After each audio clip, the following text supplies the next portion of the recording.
Family visit visa से मुतल्लिक़ आज 4 बहुत ही अहम सवालात हैं। छोटी छोटी मिस्टेक्स आप करते हैं, आपका वीज़ा रिजेक्ट हो जाता है, वीज़ा अप्रूव नहीं होता, फिर आपको चार्जेस ज़्यादा पे करना पड़ जाते हैं। तो 4 किस्म की जो एहतियातें हैं वो आपने करनी है। सबसे पहले कि आपका अगर वीज़ा अप्लाई करते हुए आपने मिस्टेक कर दी तो फिर क्या होगा, उसका हल क्या है। अगर तो आपने एप्लीकेशन बनाई और आपको पता चल गया कि पासपोर्ट नंबर गलत लिख दिया, नाम का कोई स्पेलिंग गलत लिख दिया, तो आप पहले वाली एप्लीकेशन को छोड़ें, उसे कैंसिल करने की ज़रूरत नहीं है। नई एप्लीकेशन बना लें, दोबारा से अप्लाई कर दें। अगर तो आपने गुरफत जारिया भी करवा दी और बाद में पता चला कि कोई मिस्टेक थी, या फिर वीज़ा अप्रूवल के बाद आपको पता चला कि कोई मिस्टेक थी, तो आपका जो वीज़ा निकल चुका है वो करेक्ट नहीं हो सकता, करेक्शन नहीं हो सकती, आपको दोबारा नया वीज़ा अप्लाई करना पड़ेगा।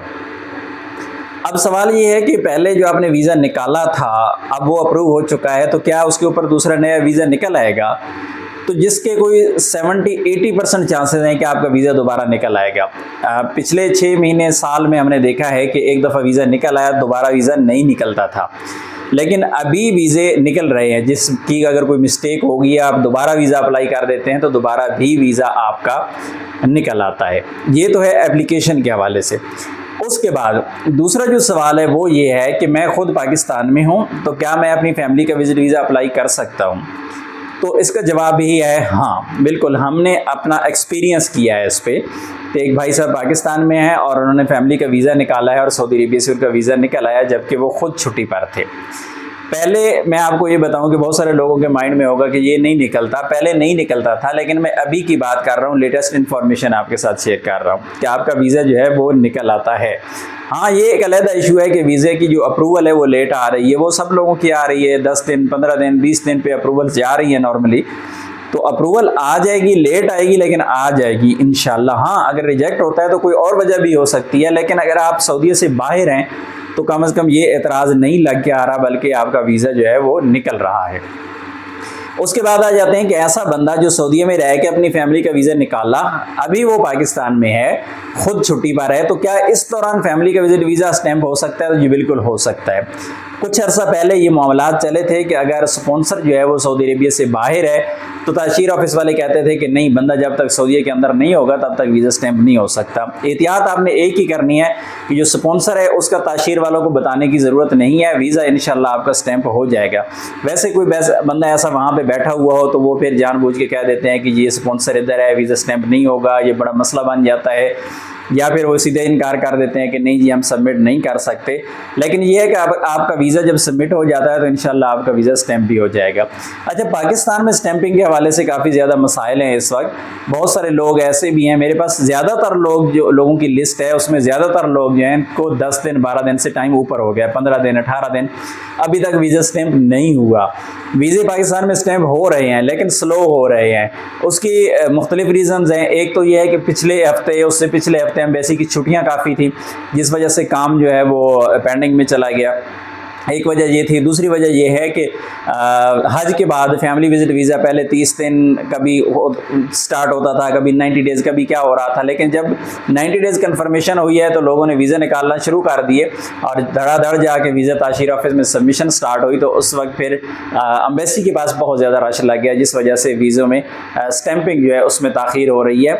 लेकिन इंशाल्लाह वीज़ा आपका स्टैंप हो जाएगा। आप माइंड में रखें कि वीज़ा आपने ताशीर ऑफिस में सबमिट किया है तो आपको 15 दिन, 20 दिन, 30 दिन तक भी शायद टाइम जा सकता है। कुछ लोगों के जल्दी भी हो जाते हैं लेकिन ज़्यादातर लोगों के वीज़े जो हैं वो लेट स्टैंप हो रहे हैं।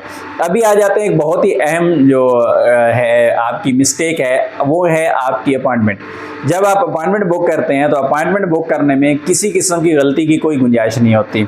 नाम के स्पेलिंग का एक हिस्सा गलत हो गया, पासपोर्ट का एक हिस्सा गलत हो गया, तारीख पैदाइश में कोई डेट आगे पीछे हो गई, मैरिटल स्टेटस गलत सेलेक्ट कर दिया। फॉर एग्जांपल किसी बच्चे की आप अपॉइंटमेंट बुक कर रहे थे और उसमें आपने मैरिड कर दिया, या वाइफ के कर रहे थे तो आपने फिर नॉन मैरिड कर दिया, कुछ भी ऐसा।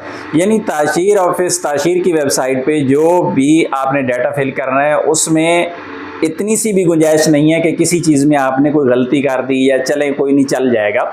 जबकि सऊदीया में आप जब वीज़ा अप्लाई कर रहे होते हैं तो वहाँ पे अगर पासपोर्ट नंबर और नाम और एज ये ठीक है तो फिर कोई मसला नहीं है, आपका वीज़ा स्टैंप हो जाएगा। बाकी बैकग्राउंड पे जो डाटा होता है वो अगर मिस्टेक हो जाए चल जाती है। लेकिन ताशीर की जो अपॉइंटमेंट है उसमें किसी भी किस्म की गलती की कोई गुंजाइश नहीं है। अगर आपकी मिस्टेक होगी, आप ताशीर ऑफिस में पहुंच गए अपॉइंटमेंट लेके, उन्होंने कहा ये गलत है भाई, ये अपॉइंटमेंट नहीं चल सकती, ये देखें यहाँ पे मिस्टेक है, उसका हल क्या है? उसका हल फौरी तौर पे ये है कि आप उनको वहीं पे बोलें कि हमें हमारा जो केस है ये आप लॉन्च में प्रोसेस कर दें। यानी आपकी अपॉइंटमेंट थी नॉर्मल थी, लेकिन उन्होंने की मिस्टेक निकल आई, तो जब लॉन्च में आप वो प्रोसेस वही वीज़ा प्रोसेस करवाएंगे तो आपका वीज़ा सबमिट हो जाएगा। उसमें आपको नुकसान क्या होगा कि 10-12 हज़ार रुपये पर पासपोर्ट आपको एक्स्ट्रा फ़ी पे करना पड़ेगी। यानी पाकिस्तान का एक मशहूर फार्मूला है कि कोई नाजायज़ जो है वो पैसे से जायज़ हो जाता है। तो यूँ समझ लें कि वो नॉर्मल वाली जो है नॉर्मल में तो नहीं हो सकती, लेकिन वही मिस्टेक आपकी लॉन्च में चल जाती है, तो वो वहाँ पे करेक्शन कर लेते हैं। अब उनको कोई टेक्निकल तरीका है, टेक्निकल इशू है, क्या है, बहरहाल ये होना नहीं चाहिए कि अगर कोई मिस्टेक है तो वो मिस्टेक आपकी नॉर्मल में भी ठीक हो जानी चाहिए, जो लॉन्च में जाकर ठीक हो रही है, फीस ज़्यादा पे करने से हो रही है। बहरहाल पैसे से मसला आपका हल हो जाता है। कम अज़ कम ये है कि आप वक्ती तौर पे पैसा ज़्यादा दे देते हैं, लेकिन आपका मसला कम अज़ कम जो है वो हल हो जाता है। तो ये 3-4 अहम मिस्टेक्स थी, 3-4 अहम पॉइंट्स थे जो हर उस बंदे को पता होना चाहिए जो फैमिली विजिट वीज़ा अप्लाई करना चाहता है या अप्लाई कर चुका है या निकाल चुका है, ताकि वो कोई छोटी सी भी गलती करके अपना बड़ा नुकसान ना करे। मिलते हैं नेक्स्ट वीडियो में, तब तक के लिए इजाज़त दीजिए। अल्लाह हाफिज़।